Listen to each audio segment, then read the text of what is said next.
असम की हम बात करें, डिफरेंस लगातार बढ़ता जा रहा है। 28 सीटों पर बीजेपी आगे, 9 सीटों पर कांग्रेस। और कांग्रेस के लिए इकलौती जो सुकून वाली बात हो सकती है वो ये कि जोराहाट से गौरव गोगोई अभी आगे लीड करते दिखाई पड़ रहे हैं। स्टालिन भी इस वक्त लीड कर रहे हैं। लेकिन जो आपने विजय फैक्टर बताया था, विजय फैक्टर भी इंपॉर्टेंट फैक्टर बन करके उभर रहा है। जो उम्मीद थी, जो रैलियों में, जनसभाओं में भीड़ हमने देखी, उसका रिफ्लेक्शन अभी अंकों में, रुझानों में सामने आ रहा है। ऊपर बीजेपी का भी देखिए, अब 33 और 27 का आंकड़ा वहां पर हो चुका है। कम हो गया है, 6 सीटों का अंतर रह गया है। ये गौर करने वाली बात है। जो कभी 11 पे पहुंच जाता है, कभी 8 पर, वो अंतर फिर टीएमसी और बीजेपी का कम हो गया। और मुझे लगता है कि इतने सालों से हम ये न्यूज कवरेज कर रहे हैं, इलेक्शन कवरेज कर रहे हैं, उसमें जितना दिलचस्प मुकाबला होता है उतनी दिलचस्पी हमें भी आंकड़े बताने में आती 2 घंटे में बहुत ज्यादा आंकड़े ऊपर नीचे होते हैं। बिल्कुल 27 और 33। लेकिन असम में जो है वो बीजेपी क्लियर स्वीप करती हुई नजर आ रही है। असम में कोई लड़ाई दिखाई नहीं दे रही है। टीवी के फैक्टर जो है वो तमिलनाडु में इफेक्टिव होता हुआ दिखाई दे रहा है। केरल में यूडीएफ ने बढ़त बनाई हुई है।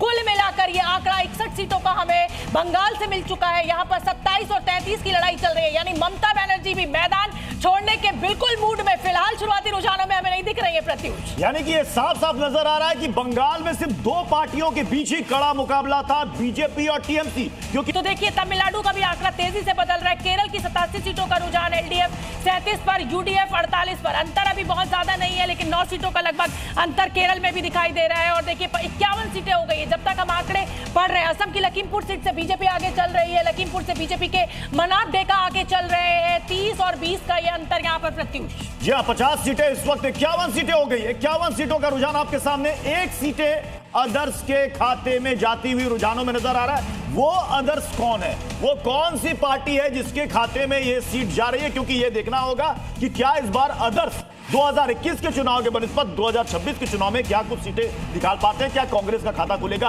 क्या लेफ्ट का खाता खुलेगा, क्या एआईएमआईएम का खाता खुलने वाला है? बंगाल में अंतर कम हो गया, फिर 22-30, फिर ये डिफरेंस जो 11 सीटों का पहुंच गया था, 10 सीटों का पहुंच गया था, वो 8 सीटों पर बदल गया है। बीजेपी जो है वो 30 सीटों के साथ बढ़त बनाई हुई है बंगाल में। ममता बनर्जी भी कड़ी टक्कर देती हुई फिलहाल शुरुआती रुझानों में हमें दिखाई दे रही है। ममता बनर्जी की टीएमसी 22 सीटों पर, बीजेपी 32 सीटों पर, डीएमके 11 सीटों पर, एआईएडीएमके 2। टीवी के जो कहा जा रहा था कि चमत्कार करेगी, अभी ऐसा चमत्कार हमें शुरुआती रुझानों में नहीं दिखाई दे रहा है। 5 सीटें, 5 नई पार्टी, नई नवेली पार्टी है, बिल्कुल नई नवेली पार्टी है। चुनावी मैदान में अगर 5 सीटें भी रुझानों में उनके बढ़ते हुए नजर आ रहा है, इसका मतलब कि जो वहां पर स्टार लोगों का जो जलवा है ना, वो यहां पर नजर आ रहा है कि वो उतरते हैं और चुनावी मैदान में भी ताल ठोक करके चुनावी जीत दर्ज करते हैं। मुझे लग रहा है प्रत्युष एकदम क्लियर स्वीप की तरफ कांग्रेस पार्टी जो है हारती हुई, क्लियर स्वीप की तरफ बीजेपी बढ़ रही है 23 सीटों के साथ। यहाँ पर 9 सीटों पर कांग्रेस ने बढ़त बनाई हुई है। यानी असम में 32 सीटों का जो रुझान हमें मिला है, उसमें 23 सीटें, यानी एक जिसे कहा